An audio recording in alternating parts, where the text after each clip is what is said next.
So day 3, we are going to talk a little bit about radicals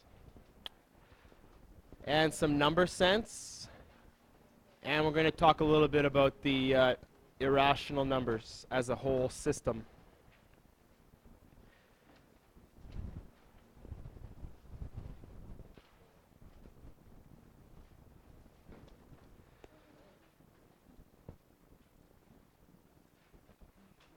So the first question asks us to estimate the value of square root 8. Some of you will look at me like, what's the point of that? I could just use my calculator. But I can show you a technique that will give you an extra understanding for number sense. So what I want you to do is write down the two closest squares to 8. What are the two closest perfect squares to 8? 4 and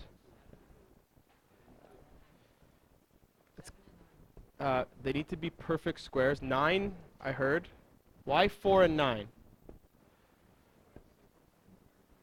Because 5, 6, and 7 are not perfect squares. Good. So if you were to square root 4, you would get 2. And if you were to square root 9, you would get 3. So where do you think square root 8 lives?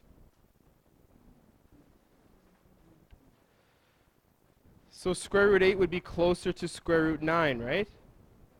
It wouldn't be in the middle. It wouldn't be about 2.5. It wouldn't be closer to the square root. It wouldn't be about 2.1. It should be about 2.8 or 2.9. Go ahead and take a look at square root 8. 2.82. Yeah, so it makes sense that square root 8 is closer to square root 9, right? Square root 8 is about 2.8. Okay, so I'll let you guys try this one. And this one's a little bit harder. You have to estimate the value of a cube root of 15. So you need to think of what are the closest cubes. And just do it quietly. All right, so cube root 15. Which cube is closest to 15? There's an 8. That's on the low end. And what's the next higher one? 27. All right, the cube root of 27 is 3.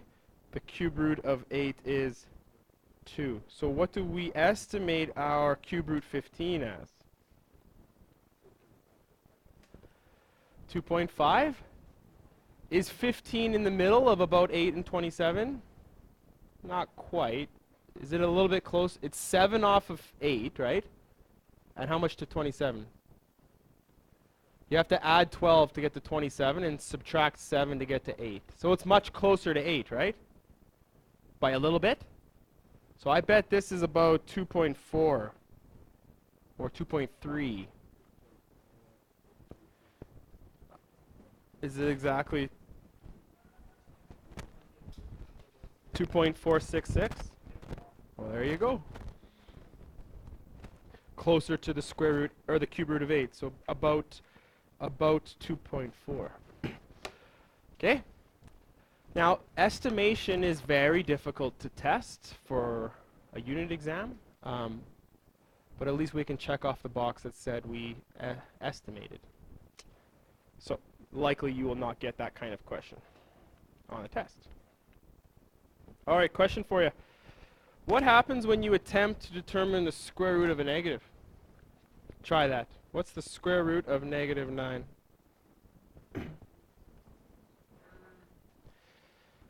What's your calculator saying? Error. Because the square roots of negatives is not a thing. So then why is it non-real? Why is it non-real? Because what does it mean to be a square's root? You would have to times the length and the width to get the area, right? But the length and the width of a square are the same. Length and width for square are the same. So how could you get 9 by timesing the same number? What does it have to be? What's 3 times 3? 9, but we're trying to get negative 9. How do you get negative 9? So then these would have to be negative, right? But what happens when you times two negatives? You still get a positive 9. So then why can't you do this? Negative 3 and positive 3, because then they're not the same number. Excellent, you guys. And then this next leading question says, for which other radical indices do you get the same result with a negative radicand? Wow, that's a lot of language. So, highlight negative radicand. That's this. The negative radicand is the thing inside. The thing inside is negative. So when do you get non-real answers for negative radicands? What other index? What other indices? The answer is what? Can you do the cube root of negative 8? Can you try that one in your calculator? Is that one okay? What do you get for that one? So why can you do it for 3 as an index? Why can you do it for a cube root?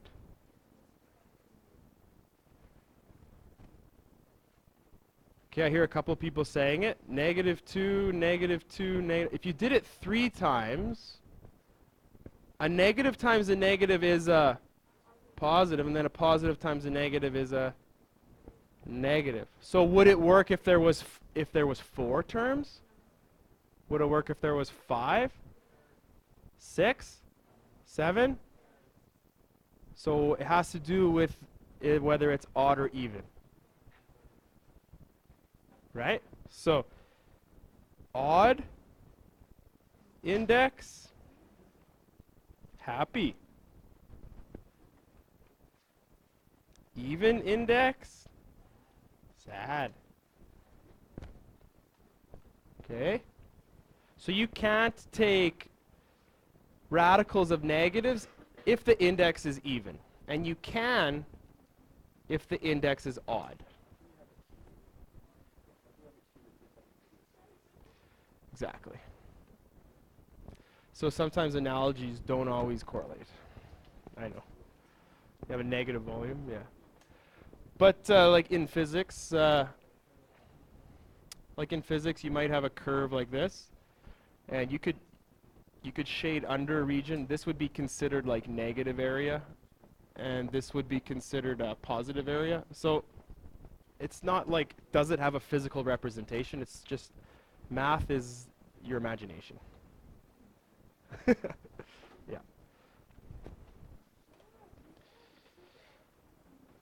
Okay, so we answered both questions.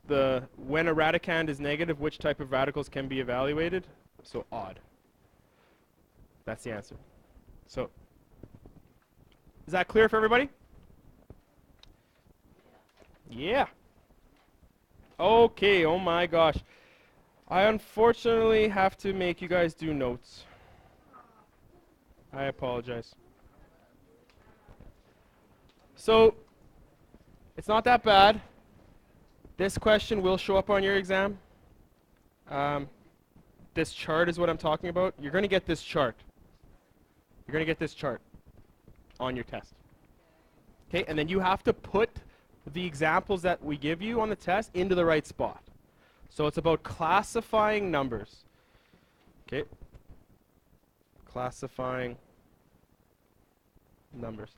So just like in the animal kingdom, like you have mammals, you have reptiles, etc. You could like classify animals.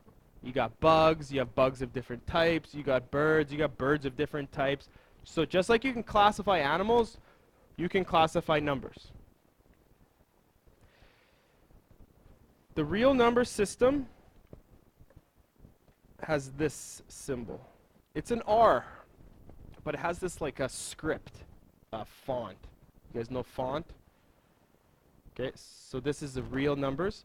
In high school, you only ever deal with the real numbers. So the imaginary numbers, Those are the, when you take the square root of a negative, you can actually do that. You just have to come up with another system of numbers that allow you to do that. So remember before it said you can't take the square root of a negative, it's non-real? Well, you can take the square root of a negative, it's called complex. But in high school, all you'll ever deal with is real. Okay, so all these things, they fit inside. They fit inside the real numbers. So the rationals, the integers, the wholes, the naturals, and the irrationals, they all fit inside the reals. Okay? And the real numbers, like, I just want you guys to think, if you were a caveman sitting in your cave and you wanted to pick up some sticks, or you wanted to pick up some rocks, like how many rocks had you got? One, two, three, four. So, I don't know why it's glitching. So as you go to pick those up, you're like, okay, I've got 4 rocks. You might, as a caveman, think there's only those types of numbers, only the numbers that you could count by. But what if you tried to take these 4 rocks and divide them amongst 3 of your cavemen friends? Then what would happen? Yeah, it's true. To get an even number, you would have to remove a person. You would have to get rid of a rock or get rid of a person. So then it's like, okay, 4 divided by 3, you guys know that that's like 1.33333 forever, right? So now you introduce these other types of numbers. There's these fractions, right? And the Greeks loved the fractions. They loved fractions. I would disagree with that. So is there other types of numbers? So then you can what you can do is you can build a number line. Okay? Maybe 0 is here and 1 is here. Where would half go? Right there. Where would quarter go? Right there. Where would the square root of 2 go?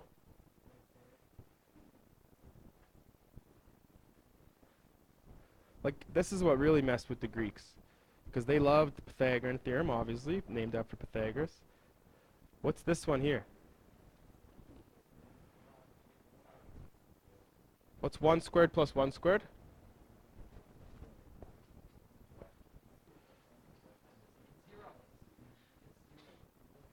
You guys do the Pythagorean theorem, right? 1 squared plus 1 squared, you'd have the square root of 2. The square root of 2 really messed with the Greeks. Because they couldn't find a fraction for this. And that really bothered them. It really bothered them that they couldn't find a fraction for root 2. Root 2 is a non-perfect radical. It falls in another category. The irrationals, the numbers that can't be expressed as fractions. So you just need to know at a basic level that there's different types of numbers. So in grade 10, let's go back to this chart. The real numbers are essentially 2 things. They're either rational or they're irrational. And this is really bizarre. You guys know about infinity, right? So some infinities are bigger than other infinities. So there's more irrationals than there are counting numbers. Some infinities are larger than other infinities. You can actually classify infinity by some very advanced.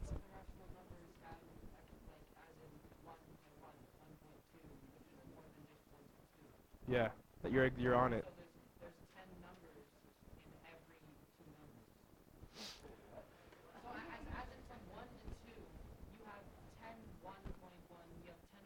There you go, 1.1, 1.11.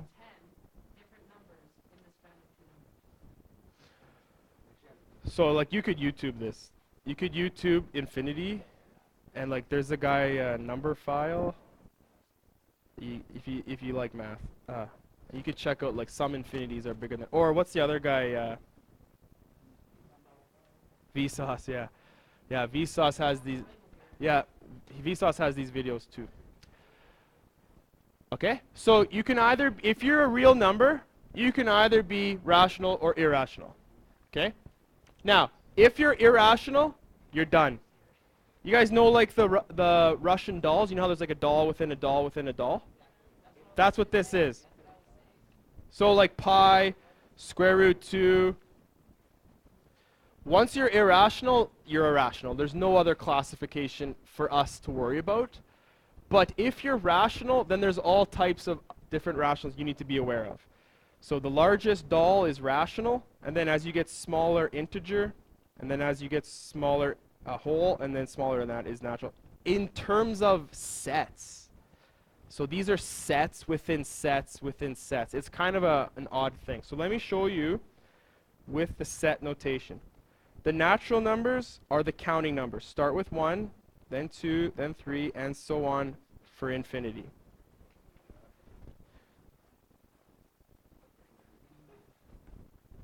Okay? The whole numbers are something special for high school. Like at the university, they don't talk about the whole numbers. There's no such thing as the whole numbers. All they do is add 0 for some reason. So like the natural numbers are inside the whole numbers. Do you see that? I could pick up this, put it right there, so it's like inside of it. So like we'd say that that infinite set is larger than that other infinite set. Yeah, it's kind of weird. The integers, it'll be dot dot dot forever, and then like you can just pick a place to start. So the integers are like the positive and negative natural numbers, including 0.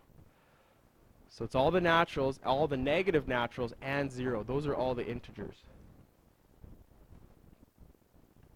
And those squiggly brackets, that just denotes the set.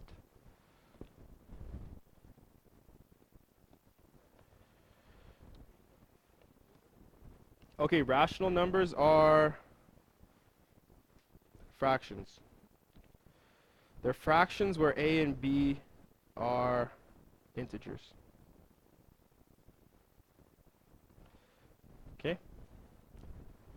So rationals are just fractions. And a and b are integers.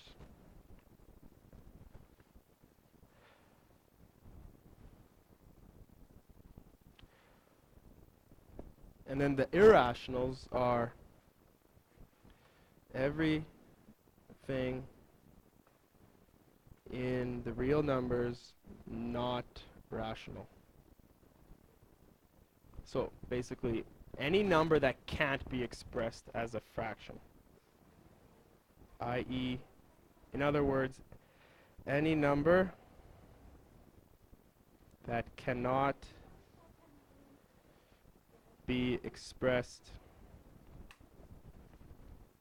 as a fraction.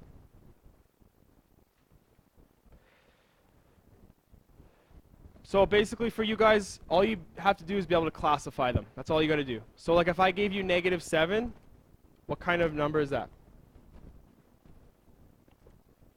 Yeah. Does -7 belong to the set of integers?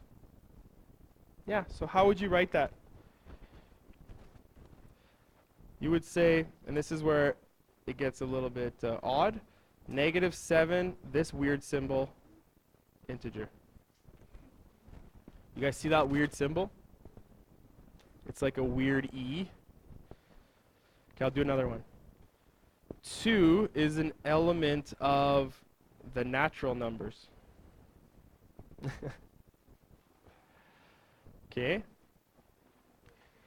This symbol here, that's just an N. And it's a script N.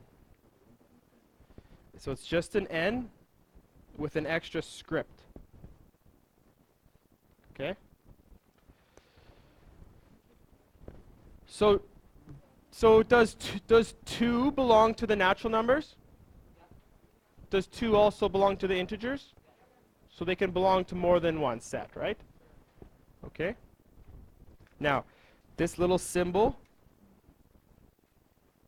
It means element of. That's all it means. Element of. So this basket is my set. This pencil is an element of this set. That's all it is. Is this object inside that box? That's all it is. Okay? You get the analogy though, right?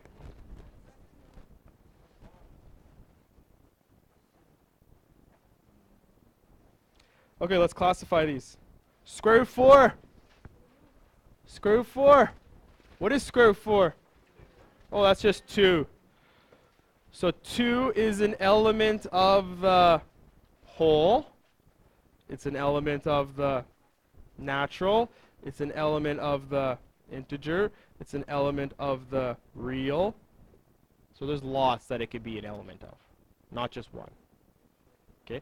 So like for you guys, you're going to get a box with a bunch of numbers in it, and you're just going to have to say, it'll be like whole, it'll be natural, it'll be real, it'll be integer, and then you'll have this chart, and then you'll get the number square root 4. And you'll be like, is that a whole? Yes, it is. Is that a natural? Yes, it is. Is that a real? Yes, it is. Is that an integer? Yes, it is. That's all you have to do. And the test. Unit test, yeah. You just have to, for this stuff, you just have to check off boxes. Does that sound like a good deal? Now let's try this one. Let's try G. Okay, let's try G. Where would square root 8 fit in all this? Oh, and then there's other symbols you need to know. Q and Q bar. I'm having some server glitch issues. I forgot to mention this. See on the previous page, the rationals are going to be denoted by Q, and then the irrationals are going to be denoted by Q bar. Okay?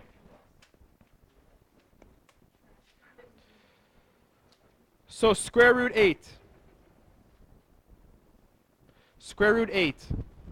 Is it a whole number? You have to evaluate it on your calculator. Square root 8. It's like 2 point blah blah blah blah blah blah blah. So is it whole? No. Is it natural? No. Is it real? Yes. Is it an integer? No. Is it rational?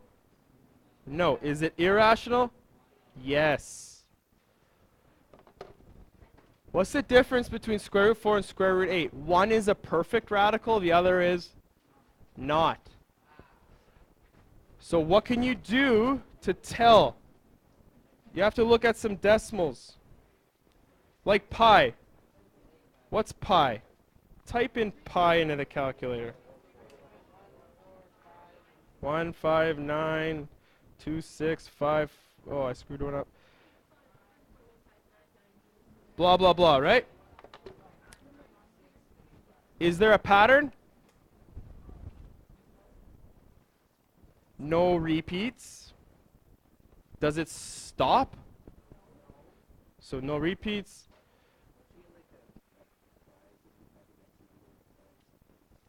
No, they got supercomputers just running at infinite digits forever, though. No termination either. No terminating. We'll use not. Not terminating.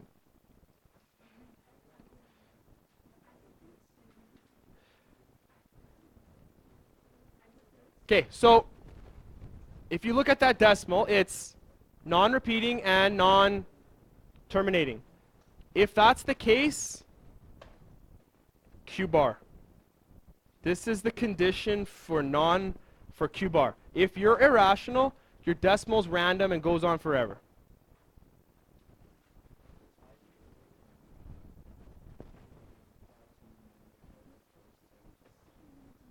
No, they haven't found any patterns in it. They got like the scientific community all over that, and they can't find patterns. It like speaks to the underlying randomness of the world. Like in physics, they have that too. In like quantum mechanics, there's like a certain amount of randomness that you just can't avoid. Okay, let's look at 3/5. What's the decimal for 3/5? 0.6. What happened to that decimal? It terminated. It just stopped. Did it stop? Or is there a 0 repeating forever? Okay, so basically, if it repeats or stops, and I'm talking about the decimal, then you are rational. Okay, if the decimal, I'm talking about the decimal here. If the decimal repeats or stops, it's rational. Okay? So let's take a look at -7/3. First of all, is it a fraction? Made up of integers? So right away it's rational. Any fraction is rational. If you weren't sure, could you check the decimal? Absolutely. You get -2.3 repeating forever. If that 3 repeats forever, it's rational.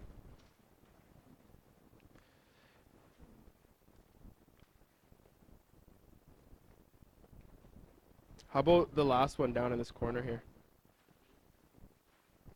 With the 4, 5, 4, 5, 4, 5. Rational or irrational? This one would be rational because it's repeating.